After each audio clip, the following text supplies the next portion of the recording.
Welcome back to the Manumet Podcast with your host, Glenn Johnson, registered investment advisor at Jabez Financial. He's not just that, though. He's one of several co-authors with a book with Les Brown, motivational speaker, the book called The Motivation Manifesto that's just recently released. And might I also mention that Glenn Johnson, among other things, has a Manumet nonprofit and is a marriage counselor. He is a pocket knife of greatness here. And Glenn Johnson, he from Uncasville, Connecticut, he jumps on with us again today to bring us more knowledge. I'm your co-host, Doug Turnbull, by the way. But Glenn, how you doing? Fantastic and getting better.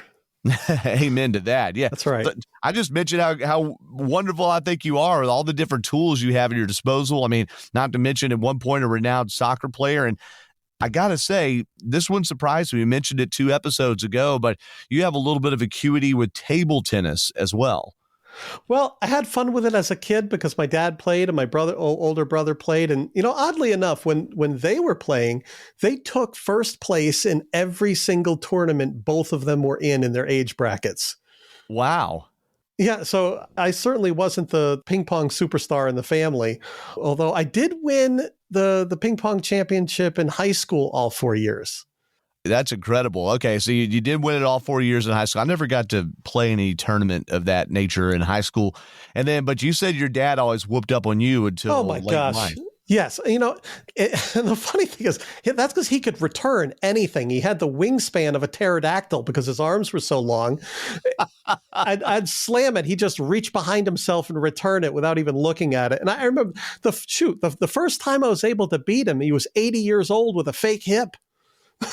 That's incredible. And even then, it went past game point. You went past 21. Okay, you had to play to 25. You had to win by 2. So that's right.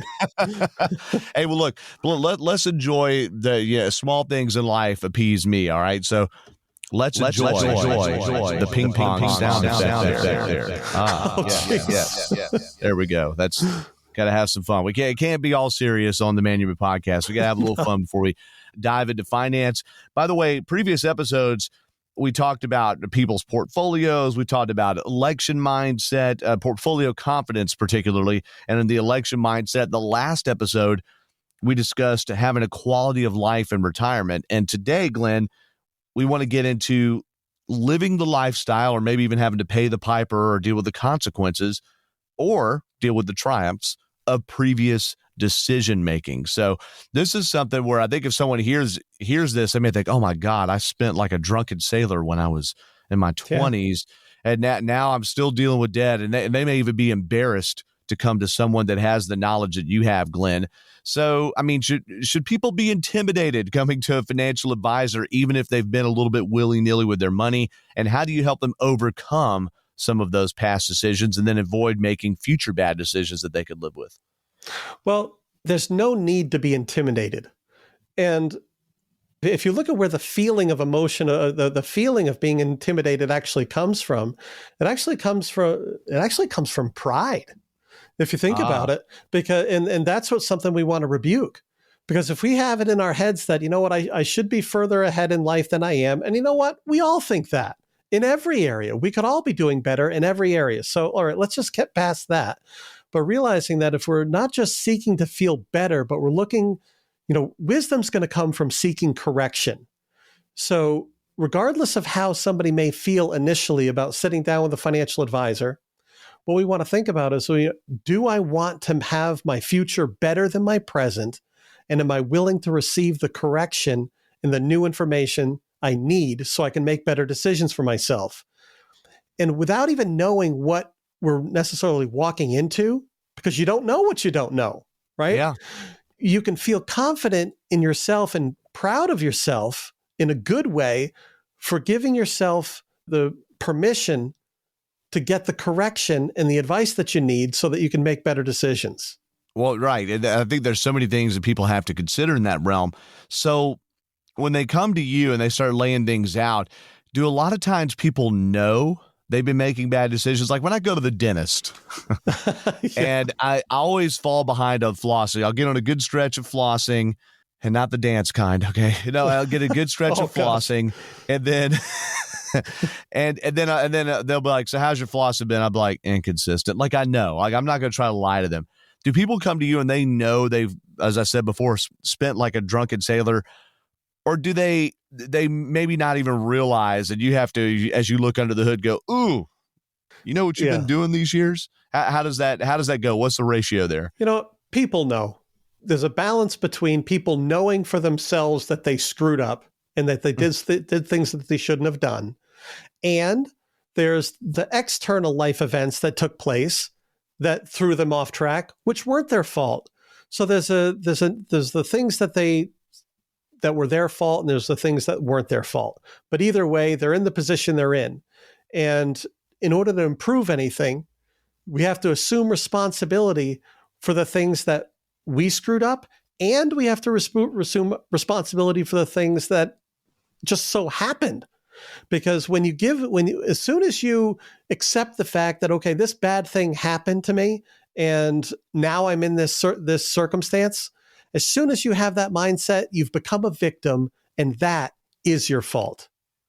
When you become a victim, you give away your power to change the situation, and that makes it your fault. And so going into the future, figuring out how we want to live, that's why I say it doesn't matter if it was your fault or not. Have you extracted the wisdom out of the lesson so that it doesn't get repeated? And when people look at their future with fear because of past experiences, it's because they don't know what they would do if it happened again.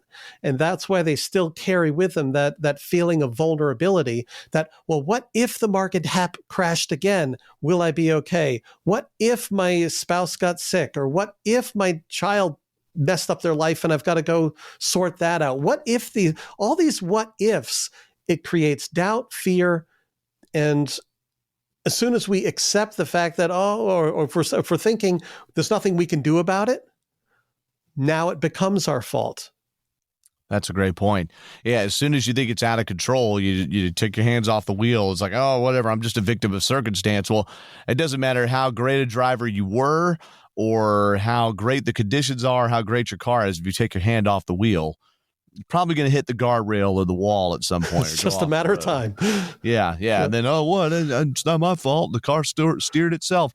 All right, here, Glenn Johnson, who gives so much wisdom here when we talk about these different things, especially in life. So let's say someone has made some moderately unwise decisions over the years. They enter retirement not in as great a place as they could be. How do you steer them to the next part? What are some things you offer? What are some things if someone's maybe trying to catch up, so to speak, that they could do? Does that involve taking a little more risk to try to catch up, to gain more wealth going into retirement? How do you kind of find that blend? Well, a lot of times people will go to the point of, well, I guess I have to assume more risk now in order to get where I want to go. And that's not always a smart move, because by assuming risk, it could go the other way and you could make a bad situation worse. So we start with clearly defining what it is that you want, figuring out how much it's going to cost, and then increasing your desire to achieve it. And you increase your desire for success, not just by visualizing yourself having the success, but also spend some time thinking and putting yourself in the position that, well, what if I don't make this work? What would that look like? So we've got to use our emotions to our benefit, not to our detriment. So we want to use that the emotions. I talk about getting the emotions out of finances, right? Because the money doesn't love you back. That's true. Yeah. But we have emotions. And so therefore they're there for a reason. So we can use them as a tool by being inspired about what we want to achieve, and also allow ourselves to feel the pain of what could happen, not to stress out about it, but to realize, I've got to make a change here. And that can be used as a source of motivation as well. And we talked about setting these goals and the decisions that we make having consequences. Some decisions we make have immediate consequences. Like, it doesn't take that long if you're closing your eyes while you're driving to find out that it was a bad idea. Yeah. Right? Yeah. But if we're stuffing our face with cake and cookies and sweets for 10 years, that's why I say diabetes is delicious, on the way there. But it shows up later. That's why every decision we make has a consequence. Sometimes it's severe, and sometimes it's a blessing, and sometimes it doesn't show up until next week or even 20 years from now. The lifestyle that we're currently living is a result of the decisions that we've made in the past. And if we want to have our lifestyle different in the future, we just have to change the way we make decisions. Is there a common mistake that people make when they're on the twilight of their working years and getting ready for retirement? Or I'd say a mistake, a decision, a common decision people make that isn't the best financial one. So, you're making a different pivot, right? You're going from your maximum earning years to then trying to figure out what retirement vehicles I have that can pay me income, plus I'm drawing off of my savings and so forth that I've amassed over the years. Is there a common incorrect pivot that people make? Do they still spend at the same levels? Do they suddenly, as they make this transition, I'm going to pay $20,000 more than I should for this wedding, or buy my kid a car even though they're 36? Is there a common thing that you see as people over the years, you have so much experience in this field, come into Jabez Financial? Yeah, the most common error that people have is they don't take the time to thoroughly understand the fundamentals and the mechanics of the economy at that point in time. They don't have an understanding of, is the economy fundamentally sound? Are the mechanics working properly? And once they understand whether we're really in a secular bull or a secular bear market, then they can start to make better decisions. But people just, they don't pay attention to it. They don't pay attention of like I said, the mechanics of the economy. So they make decisions thinking that they're just doing the right thing based upon how old they are. But there's other contributing factors that are of great significance. No, that's a great point. And by the way, I'm just hearing you say mechanics and bull at the same time here in the same sentence, and I want to edit out all the words and just make you say mechanical bull now. Yes, that's that's a ride I'm not taking. Yeah, that or the flossing. We're not. But no, that's a great point. If you can't set it and forget it, maybe things were going a certain way in the economy or a certain way in your life at age 54 that are totally different at age 64, whichever a gap you want to measure there. And that's why you need somebody to not necessarily hold your hand. Okay, you're a big boy, you're a big girl. No, but you need somebody to help guide you or be your Sherpa through all of this. And that's what Glenn Johnson and his team at Jabez Financial do. And Glenn, I've heard you encourage people. You want to make a relationship here. You give out your email address, gbj@jabezfinancial.com, gbj@jabezfinancial.com, where they can set that appointment up directly. That's right.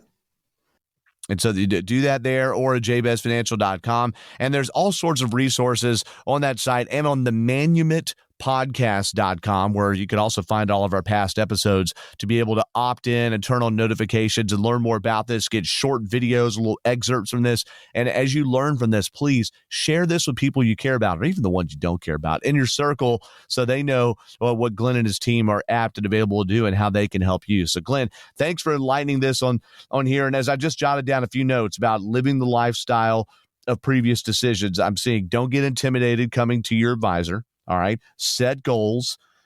If you find out through a line of questioning if you need to assume more risk or not. You want to be inspired and encouraged by what you want to achieve. Use your emotions to your benefit, and also to learn from your pain. And those are just a few things I jotted down, nuggets of wisdom here in this conversation. So thank you for that. Oh, you're very welcome. Because you know what? Where the mind is, the body will eventually end up.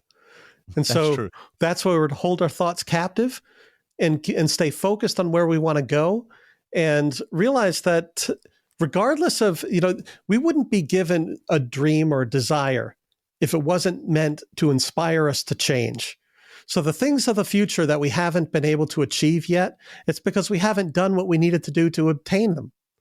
But those dreams of the future that we have, if we use them to inspire us to change, to act and perform and produce the results that will achieve them, now we're living a successful lifestyle of perpetual improvement and growth.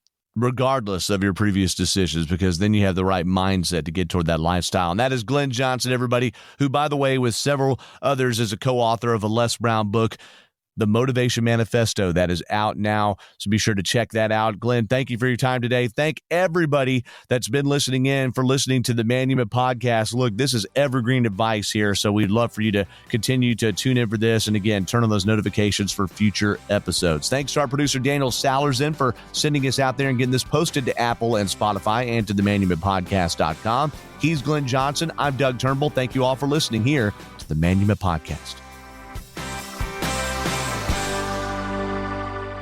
Investment advisory services offered through Jabez Financial LLC, a registered investment advisor firm. Registration is not an endorsement by securities regulators. By contacting us, you may be provided with information about insurance products, including annuities, offered through Glenn Johnson Connecticut Insurance, license number 4628409. The firms are separate entities. Annuity guarantees rely on the financial strength and claims-paying ability of the issuing insurance company and are not offered by Jabez Financial LLC. Read your contract for restrictions, limitations, or penalties. Jabez Financial LLC is not licensed in all 50 states. To find out if Jabez Financial LLC is licensed in your state, please call 860-390-0093.